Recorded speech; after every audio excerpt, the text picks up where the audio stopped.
கைகளில் உன்னை தொடாமல் கண்கள் தூங்குமா சந்தன தேனை தராமல் தாகம் நீங்குமா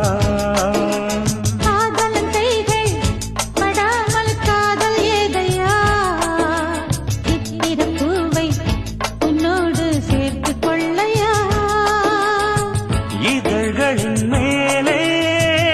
இதழ்களினாலே கதைகளை தீட்டு சுகக்கொடி ஏற்று மன்னவனே என் மன்மதனே என்னை தொட்டு தொட்டு தழுவு பட்டு பூவே